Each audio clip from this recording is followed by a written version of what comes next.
So next question हमारे पास क्या है, इस बार हमें गिवन है u minus v is equal to e की पावर x इंटू में समथिंग मल्टीप्लाई। सो गाइज देखो, हमें एज वी नो दैट कि f of z is equal to u plus iota v होता है। तो मैं इसे सॉल्व कैसे करती हूँ, उसके लिए हमें ये पूरा मेथड अप्लाई करना पड़ता है कि एक बार हमने इसे क्या किया, आयोटा से मल्टीप्लाई किया, तो इसमें आयोटा यू बनेगा, इसमें आयोटा स्क्वेयर बनेगा। आयोटा स्क्वेयर की वैल्यू क्या होती है, iota square is equal to -1 होता है। सो यहाँ पे आयोटा स्क्वेयर की जो वैल्यू आएगी वो माइनस आ जाएगी, तो वी मेरा माइनस का हो जाएगा।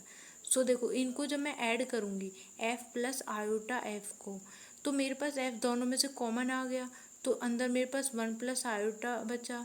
यहाँ से देखो यू दोनों में कॉमन है, यहाँ पे v दोनों में कॉमन है, लेकिन हम इस तरह से नहीं करेंगे।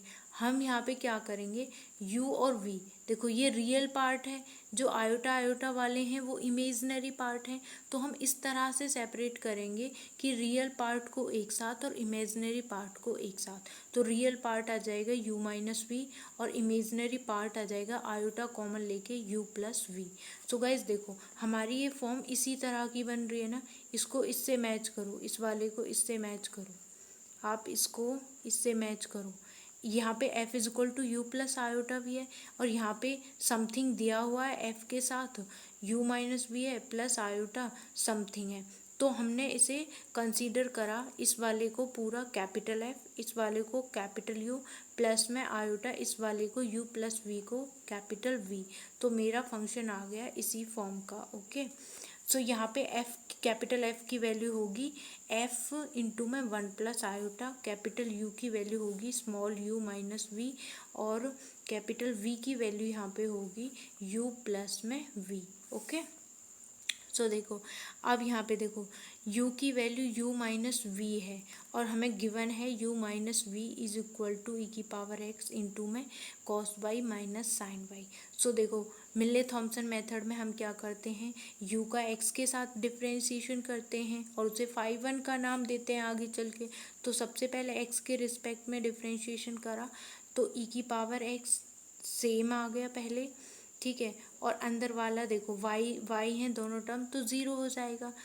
दोबारा में हम क्या करेंगे, अंदर वाले को सेम रखेंगे और e की पावर x का कर देंगे, तो e की पावर x आ जाएगा।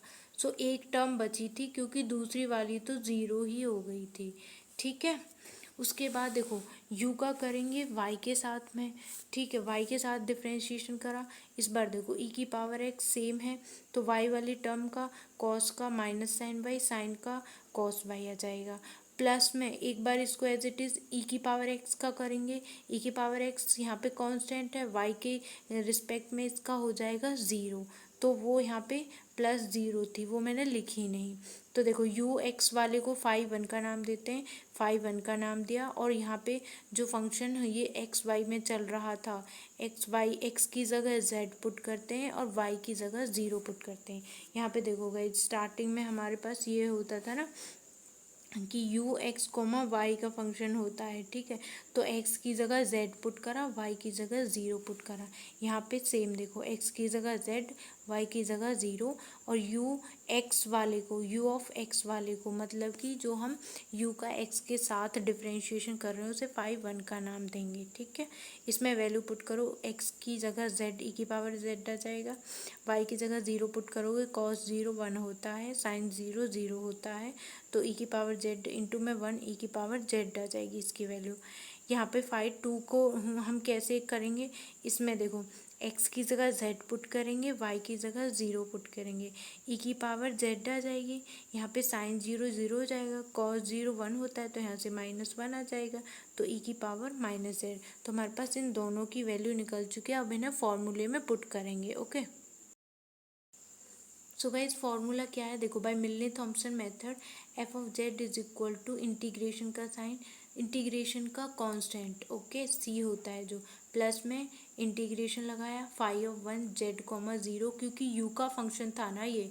गाइस यहाँ पे देखो, ध्यान करने वाली बात ये है कि देखो इधर देखो, ये हमने यू माना था, u capital u is equal to small u minus v, तो ये फाइनली यू का फंक्शन बना ना, तो यू वाले फंक्शन में हम यहाँ पे मिले थॉम्सन मेथड में हम माइनस लेते हैं। ओके, माइनस का साइन लिया, -5 2 z, 0 dz।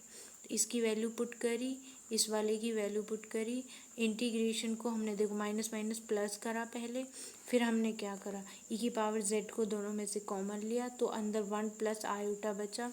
उसके बाद देखो जो कांस्टेंट टर्म है उसको बाहर कर दिया, e⁻z अंदर रह गया इंटीग्रेशन के साथ क्योंकि z का फंक्शन है।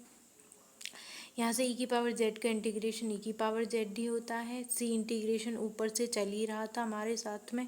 अब देखो ये आई है कैपिटल एफ जेड की वैल्यू, किसकी वैल्यू, कैपिटल एफ जेड की value. Okay, capital F Z. अब कैपिटल एफ जेड पीछे से देखो, यहाँ से देखो कि ये किसके इक्वल था, capital f is equal to, हमने इसको कंसिडर करा था स्मॉल एफ 1 प्लस आयोटा, तो यहाँ पे वैल्यू पुट कर देंगे ना हम 1 प्लस आयोटा एफ, और ये वाला ऐसे टिस चल रहा था, तो ये वाला 1 प्लस आयोटा जब इधर डिवाइड में जाएगा तो ये वाला 1 प्लस आयोटा कैंसिल आउट हो जाएगा और सी के अपॉन में 1 प्लस आयोटा, तो यानी कि एक अनदर कांस्टेंट आ गया और उसको हमने नया नाम दिया C1। तो फाइनली ये मेरा एफ जेड की वैल्यू आ गई है। तो हमने मिले थॉम्सन मेथड से ये फंक्शन कंस्ट्रक्ट कर लिया है। ओके।